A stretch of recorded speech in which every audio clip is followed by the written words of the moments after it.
Hey everyone, in this video I'll be showing you the top 5 best one-handed swords in Code Vein 2.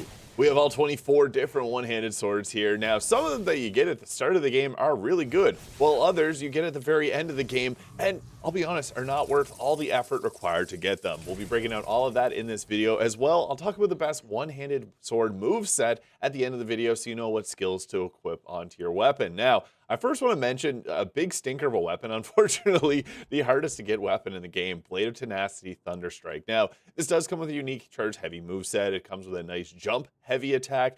It also imbues its strikes with lightning. It has a solid amount of damage. However, I don't think it's worth getting, and you get it by getting your affinity with Lyle maxed out, and then you can trade with him to get this. It is a big pain to just go and get this weapon, and I'll be honest, the abilities from it are not really that much worth it. So it does come with a charge heavy attack here, which you can follow up by just spamming the charge heavy, which does that 3 attack there, which is pretty nice. Honestly, this attack's pretty solid, but from all the other affinity-based weapons that you can get in this game, this one's by far the worst. I just found the extra lightning damage is nice, but you see there, not even like a large amount of damage. And our number one weapon on here is going to shock you the amount of damage that it does. And I have a full breakdown where we'll be breaking down some of the secrets of the movesets, because some of the attacks actually in the quick attack combo will do more damage on certain weapons. So it does seem a bit misleading, but this is our first honorable mention. I also want to mention the DLC longsword, the Abino Habakiri greatsword here, one-handed sword. Coming with some good movesets, but this is not one of the best weapons in the game. It's still a very powerful weapon nonetheless, and it does have a little extra blood on the enemy there, so you can get some back when you regain it with the Ichor restoration using your jail. So it is nice throughout the entire game. It does have some crazy moves here, which is going to drain your health for increased damage, which can be pretty nice. And the moveset on it's nice. It has a katana-like moveset, so good slashing attacks. However, there are some better ones on this list. And I also want to quickly mention the Ancient Hunter Sword. This weapon is acquired. You can get this at the very start of the game, and what's great about it is its low burden stats and relatively solid moveset. It's got a fast attack setup there, but I don't think it's one of the best weapons. I just think it is worth mentioning as an honorable mention. Which brings us to our 5th place weapon with an incredible moveset. This is some people's favorite weapon in the game, and I understand why. Carmilla's Thorn. It's a rapier-style weapon, which comes with a great reach on it. So our attacks are going to be more so stabbing type attacks, which means that we can actually dodge backwards, get some space from the enemy, let them attack, and then we got a really quick attack that we can do to close the gap between us. Now, there is another rapier-style weapon on this list. I just think that they have some of the better movesets in Souls-like games, especially if you're trying to play with a dodge-style play, and even if you're going into parries. It also comes with the Secret Art Forestall here, and I like to run this with a Venomous ability here, but the Secret Art Forestall gives us a ranged attack, so you can use this from range and still pepper away at the boss, especially if they're flying up in the air, and then when they come back down, you can do your heavy attack. Another thing I want to note is that the charge heavy is different. It's a single stab with crazy knockback. Whereas the regular heavy attack is this 3 attack that you do, or you do a triple attack there. So it's really strong either way. I think this is a great weapon because, again, you got quick movement with this. Using Noah's Blood Code, you're likely able to get a quick dodge with it because it doesn't require a lot of stats. And it has an amazing fast moveset too. Like you see this here. It's quick, fast, powerful, and you can imbue it with different elemental damage types too if you want to give it more willpower. Scaling. This does have A scaling dex and C+ in our strength score with a 13 dex burden here alongside 5 strength. You can see you can get a quick dodge relatively easily if you're using even Jose's blood code, but Noah's works well due to his high dexterity score, which is going to give us even more damage. And the best part about this is you can get all this pretty early on. It's available at Magmel. Go into the left and you can buy it from Jadwiga's shop there. And yeah, highly recommend this weapon. Now our next weapon is a popular returning weapon from Code Vein 1, the Argent Wolf Blade.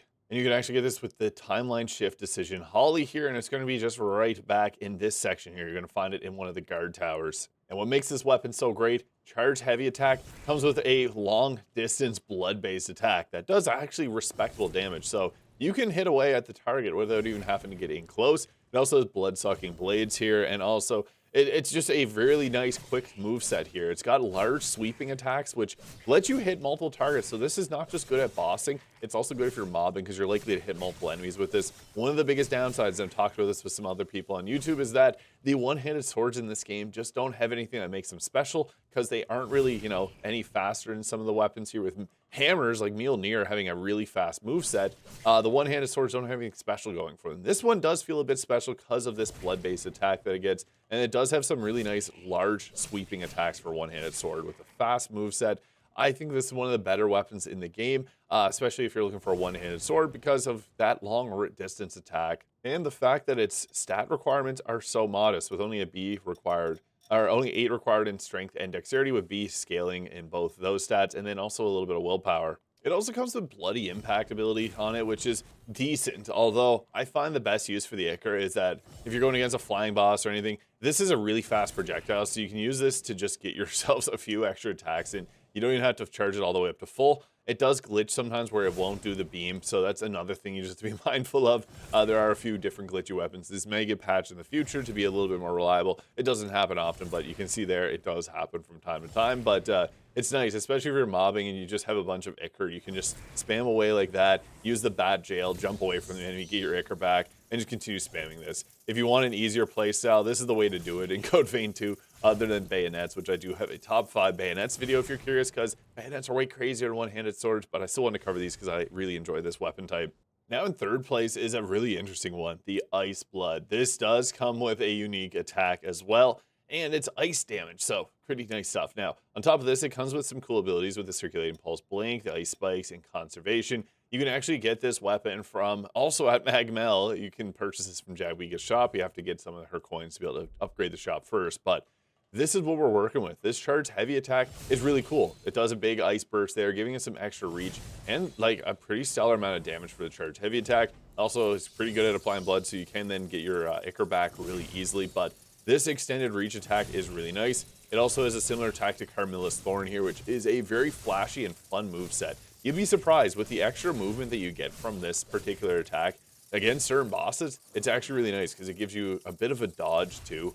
But again, the thing is with a weapon like this, dodge backwards and then you can come in for the charge heavy. You do have to be mindful though, if you're using the thing if you're using any of the buffs to your main hand one-handed sword damage, those boosters will push your dexterity over the edge for the quick dodge. So that's just one unfortunate thing. It does have a bit higher of stat requirements, but you can shuffle things around. And the funny thing is, if you're using Jose's blood code, you are 1 point short of being able to use this because, yeah, we're put over the edge by our dexterity. If we had one more dexterity point, we could. However, I do think that the benefits of this weapon definitely outweigh it. You got this nice attack on it, but it's this charge heavy ice attack that I just think is so nice. There's a lot of enemies, it seems, in this game that are weak to the cold base damage there. And yeah, it's just a cool weapon. Now, our number one weapon is kind of like the antithesis to this weapon, and you'll see why in a moment. But this brings us to our second best weapon, which I gotta say is close between first place and second place, but both of these weapons have something in common.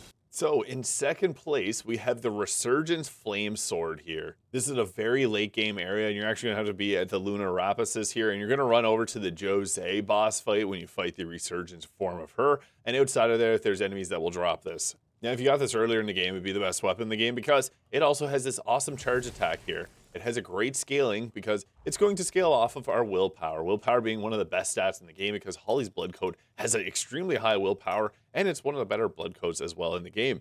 That also gives us a quick dodge, which is nice, and it comes with the supernatural blood, which is built into Holly's blood code as well, which basically lets you, if you run out of Ichor, you can use your health to cast skills. Not so much powerful on this. I'd rather on the bayonet builds, which are crazy.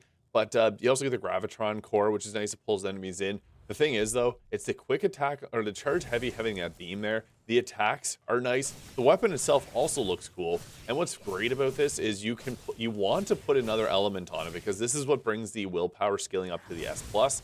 Now, I do have to show you a comparison here because our next weapon is also very similar. And it looks on paper like this weapon's better. You may actually think that this is the best weapon in the game. But we'll show you why.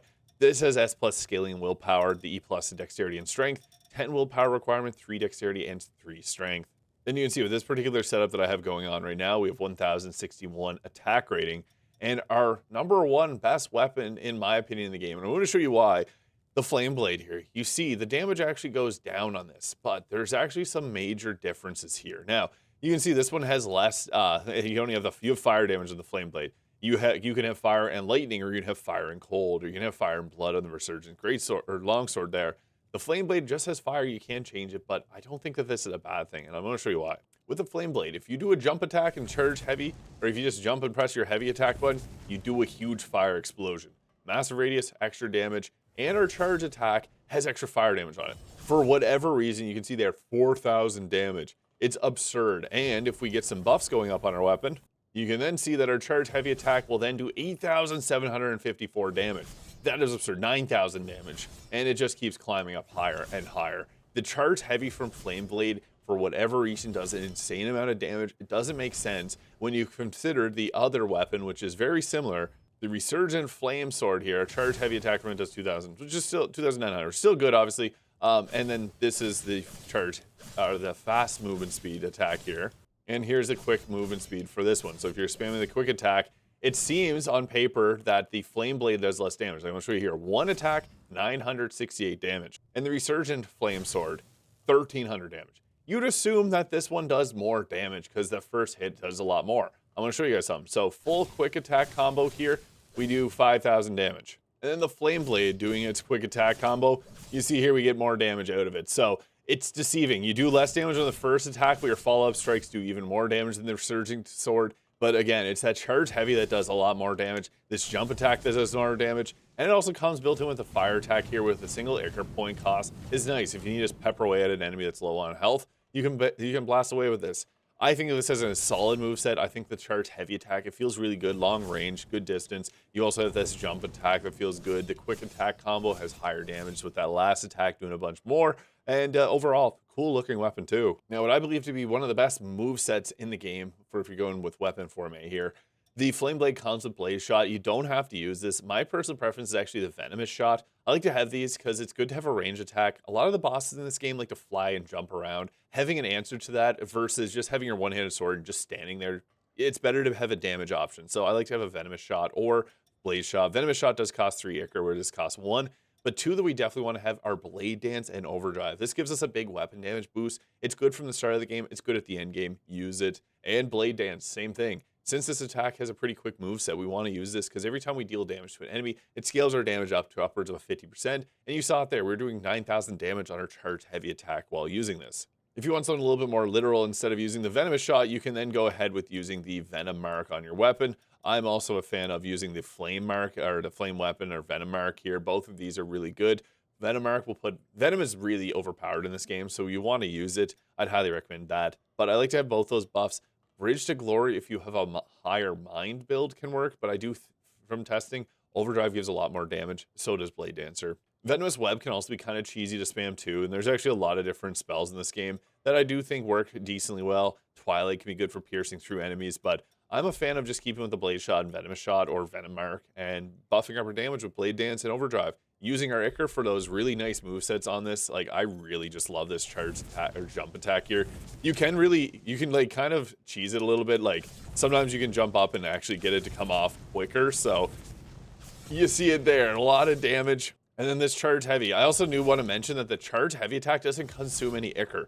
So while the Resurgent Sword does, and does less damage, this one doesn't. It doesn't have the beam associated with it, but you can spam charge heavy attacks with this all day, and it's some of the best damage in the game. So that is the top 5 best one-handed swords in Code Vein 2. Let me know your thoughts in the comments. Hit the subscribe button below. If you enjoyed this video, I hope you guys all have a great day, and I'll catch you in the next one.